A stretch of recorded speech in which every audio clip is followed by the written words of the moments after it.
Hey, what's up? This is Ben from WODprep, and I'm here with Coach Jimmy Westover, Dr. Jimmy Westover from Back to Movement Denver, and we are here with another episode of how you can recover from CrossFit Open 20.4. What's really cool about this video, though, is we are going to separate fact from fiction. So, unfortunately, there is a lot of BS in the marketplace. There's a lot of crap out there about how to recover. There's been books written about it. There's all kinds of cool fancy tools you can use. And guess what? A lot of them are not really working. Scams. There's a lot of things that there's no science behind. In this video, we're going to separate fact from fiction. We're going to start off by letting you know a few things that will not help you recover. Things that you might actually be doing to help you recover that could be hindering your progress. So we're going to start by going over things that will not help you recover, and then we're going to wrap up this video with the second half and give you a few actual things you can do that will help your knees, your hips potentially feel better from the repercussions of CrossFit Open 20.4. And what's good is you can also apply this to the rest of your training for the rest of your life. So before we get into the nitty-gritty of the fact and the fiction and showing you exactly what you need to do to recover from 20.4, let's go over one more thing. Here at WODprep, we are giving away a CrossFit Level 1 certification. The only way that happens is once we get to 100,000 subscribers, and those 100,000 subscribers, that's the pool that we are going to use to give away that free CrossFit Level 1 certification. So what I'm saying is that you or your friends or your coaches or whoever you think needs to win this, you need to hit that subscribe button so that we can get to 100K followers and we can potentially give you a CrossFit Level 1 cert.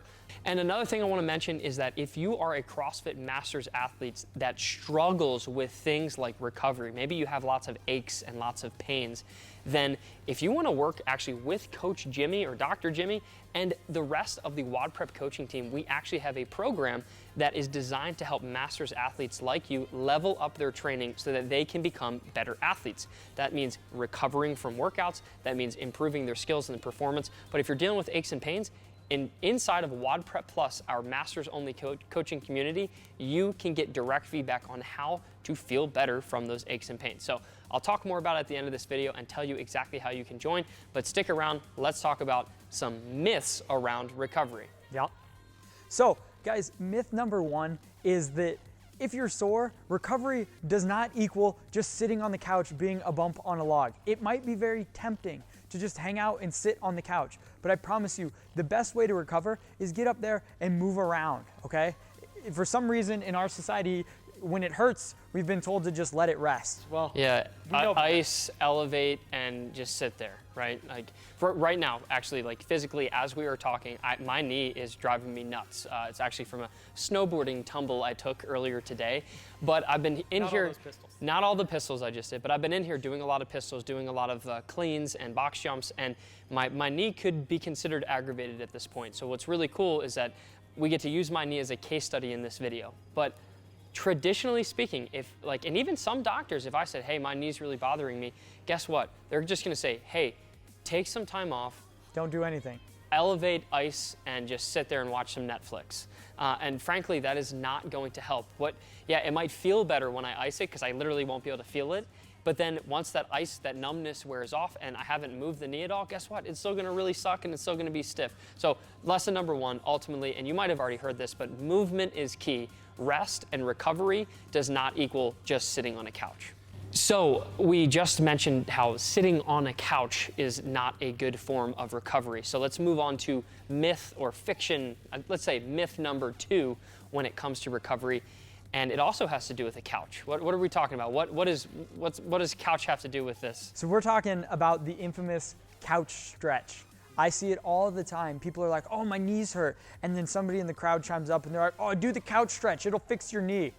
Guess what, guys? Especially if your knees weren't sore going into 20.4 and now are sore, the couch stretch is not really what you want to be doing. Jamming your knee, let's demonstrate. Yeah. I mean, I'll show it, it's gonna hurt. But a lot of times what people do is they'll have a box or they'll be on a wall or a couch or whatever, and they'll sit here and then they jam their knee into the ground and then they just, try to get, this is as upright as I can get right now, but they just and they're in here and they're just like in pain. Like my knee's in pain, my quads are super tight. It's definitely stretching all kinds of stuff. And I'm not gonna hang out here very much longer. No, I wouldn't advise it. And really, guys, it comes down to static stretching feels good for the moment. But most of the time when you have discomfort, especially post-workout, static stretching is not your friend. Because what it's doing is you have little micro tears in the muscle to begin with. If you're static stretching and just hanging off of that, it's only gonna aggravate it more. So we wanna make sure that we move. That will help everything recover, help the body regenerate. But hanging off that static, hanging off those muscles isn't a great idea. It feels good for the moment because the body is literally producing things to make it feel good because it's actually causing more damage. You're in pain, and then all of a sudden you like take it's like if I have a painful forearm and I dig into it and it hurts and it's really, really painful, and then I take my hand off, it's like, oh, now it feels great because you're alleviating the pain that you were inflicting upon yourself. So what's another example of this? Maybe like foam rolling, lacrosse ball smashing. Or like smashing it with a kettlebell. That's what everybody does, especially in CrossFit. Everyone's like, oh, like I need to recover my knee, so I'm gonna smash the crap out of it with a lacrosse ball. Probably not gonna help. No, not really a smart idea at all, because especially let's say your knee gets sore from 20.4. It's not really probably terribly sore because the muscle needs to be smashed. It's probably just aggravated. So if you hammer it on a foam roller, on a lacrosse ball, you're more than likely to make it more aggravated. Right, like there's inflammation there that can be causing that pain, and smashing the crap out of it isn't necessarily going to cause the inflammation to go down, right? Not at all. Maybe some light compression, and we'll get into that, but like truly smashing, like we've read in many books, and a lot of CrossFit coaches tend to proselytize like this whole like, oh, just smash it and it'll feel better. It's not going to help, and it's not going to help you recover. And if you absolutely just can't get away from smashing it because you just love it, make sure you smash it and then you move it, all right? If you have to do it, but then make sure that you move afterwards. It's not a cure-all. It's not gonna fix everything. So if you have to do it, do it. We don't recommend it, but then move afterwards. Sure. Crucial. Cool. And then let's go to myth number 3. So we talked about the first two. We talked about the static stretching, which was number 2. We talked about just sitting on a couch. And then this one is probably one that people have made a lot of money off of. And what is myth number 3? What will not help you recover? Is good old-fashioned KT tape. Stretchy tape. Stretchy tape. It's not magic, folks. It's not. So many people think that, oh, I can just put this stretchy tape on and it's gonna cure all of my ailments, or it's gonna create more like stability in my knee. Guys, guess what? This doesn't create any stability. If anything, it helps a little bit with joint awareness. But again, yeah, you can feel it. Yeah, if your knees are achy after 20.4, guess what? Putting this on and then retrying it probably isn't gonna help much. And it might end up causing you more of an issue, because what this is gonna do is it's gonna mess with your brain's ability to understand the sensory information at your knee. And so you might be doing something that your knee doesn't like, and you put this on and then all of a sudden, oh, I don't feel it. And then you take this off and then you are shot for the rest of the week because it allowed you to kind of push to a spot that you weren't ready to control yet. I didn't know tape could do so much or so little. So if you see the person who's just taping the crap out of their knee, I've seen all kinds of stuff. I mean, you just crisscross and tape it all over. It's not worth it. Save your money. Go buy some ice cream or something. And now let's move on to things that will actually work. The first thing that we wanted to talk about here on the truth, so the fact, the actual truths behind recovery, and we kind of touched on this earlier, the number one most important aspect of recovery is what?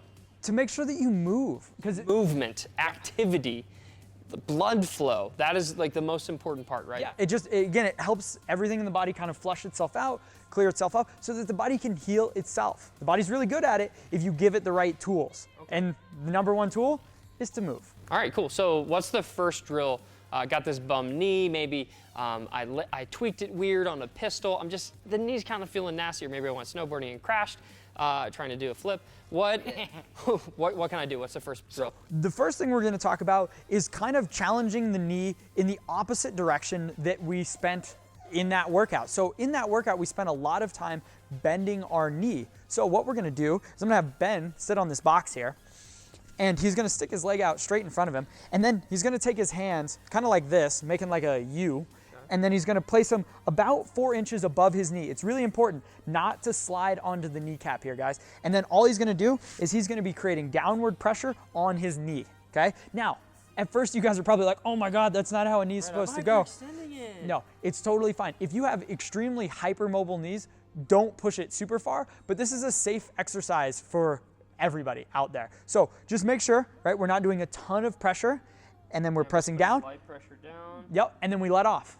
And then we go back. And we're gonna do about 15 to 20 of these, okay? Each time, if you're feeling good, add a little bit more pressure, okay? Now, the thought process behind this is we've spent a lot of time here. We're just loading it in a kind of a non-threatening manner, helps the brain kind of calm down the area, which can help clear that inflammation, which can calm down the knee, and then the knee feels So better. basically, with the pistols that I just did in 20.4, and maybe the full cleans for the heavy cleans, like I'm bending, I'm doing a lot of flexion. So this is happening, the box jumps, lots of this, and not very much of that. So all I'm doing is I'm getting that extension. Exactly. And the other thing too is, this could go great if you have knee pain in general, is we spend a lot of time with our knees bent in flexion, right? Our knees rarely ever go into extension. So it's a great way to load the knee, but not Kind of taking it through that full range of motion that it's supposed to have. exactly, exactly. So next up, we're gonna talk about another movement-oriented recovery drill that could really help you. And this actually does use a tool that, the science behind this isn't necessarily like this is going to like cure everything. Some people have touted it as such, and it's not true. This isn't going to destroy and break up myofascial tissue, right? But it will help you add some compression and potentially get some good blood flow, right? Yep. Exactly. And what it'll also do is, especially for the knees, so the knee itself is a very tendinous joint, right? There's one muscle, there's a couple muscles that cross the knee, but really there's not a ton. A lot of it is tendon. And the downfall about tendons is they don't really have a good blood supply. So this is a good way for us to get those tendons really warm. The warmer the tendon is, the better it moves, the better it feels. Also, this is just, again, you guys are gonna hear me say this a bunch, kind of a novel stimulus to the brain. It's gonna help down-regulate that kind of protective mechanism and make the knee feel better so that then you can move at the end of the day. So right now my knee is like on high alert. I know we have another physical therapist that's inside of WODprep Plus for all those masters athletes. You should join, you can talk to him. His name's Dr. CJ DePalma, and he talks all about having this like pain threshold. So when my knee's acting up, my body is very upregulated, it's fired up, and I could touch my knee and it's like, oh, that hurts really bad, even though it actually doesn't and shouldn't. It's all mental.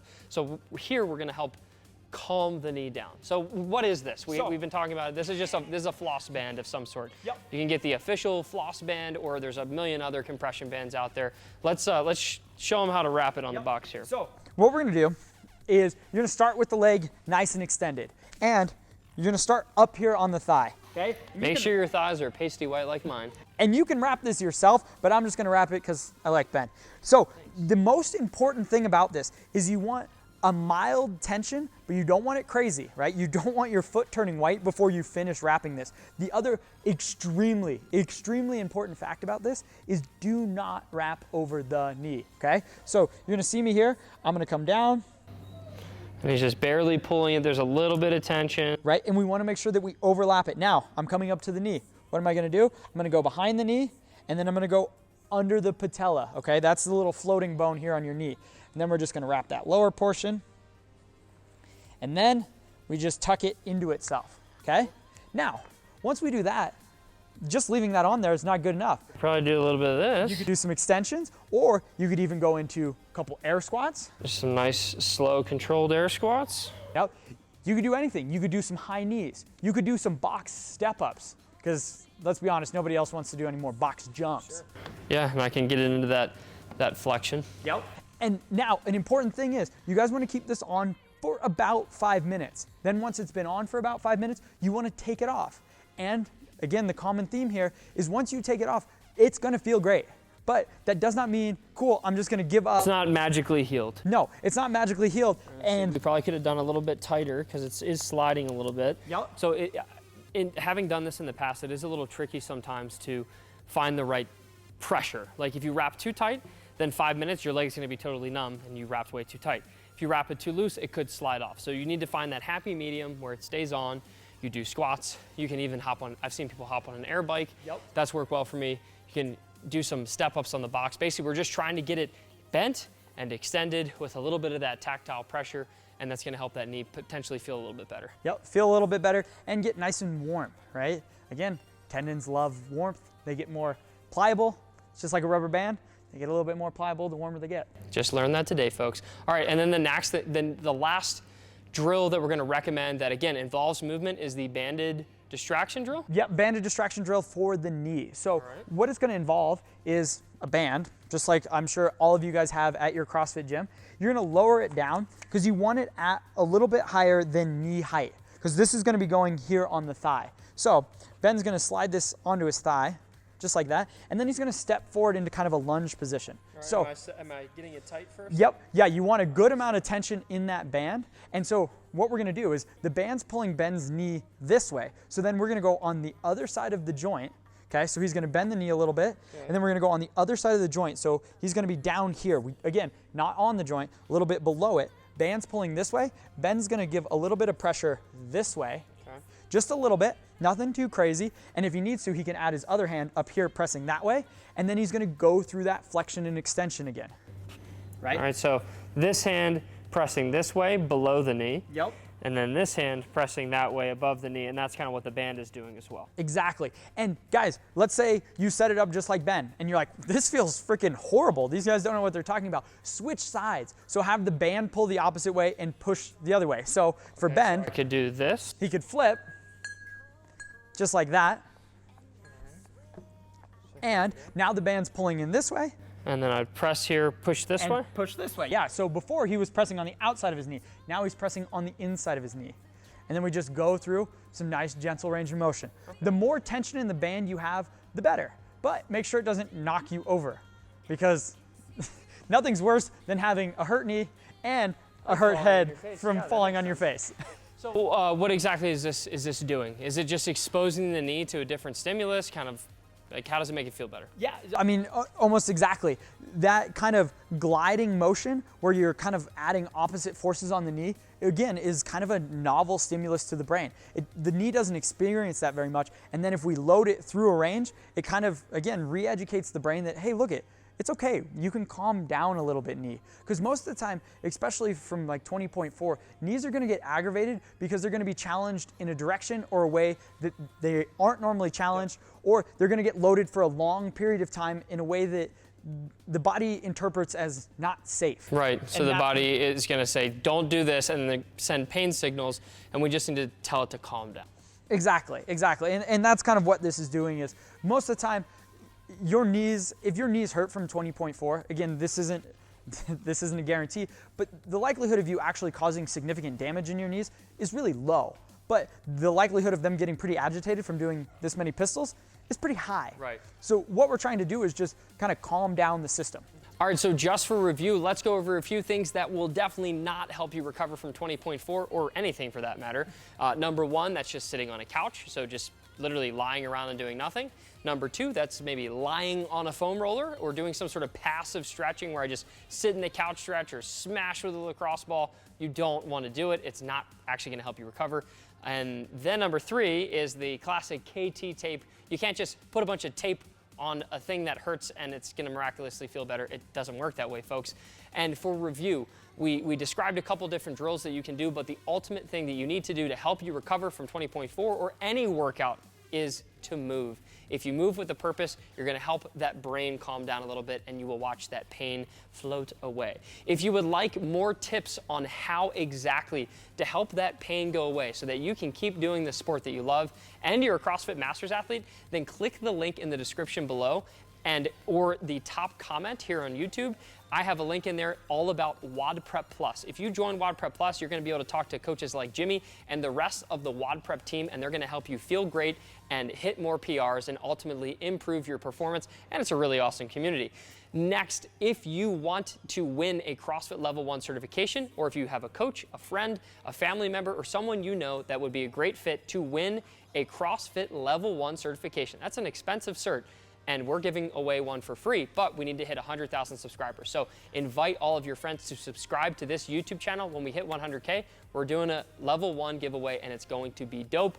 Thumbs up if you liked the video, thumbs down if you didn't. And last but not least, question of the day: what is one injury that you are struggling with right now? Maybe Coach Jimmy will hop in the comments and give you a couple bits of wisdom and drills that you can potentially do to fix your injuries. But just let us know, what is one nagging injury that you're struggling with in the comments? Mine's my left knee, and thank God I shot this video, because now I know exactly what I'm gonna do once this video ends. All right, everybody, see you in the next one.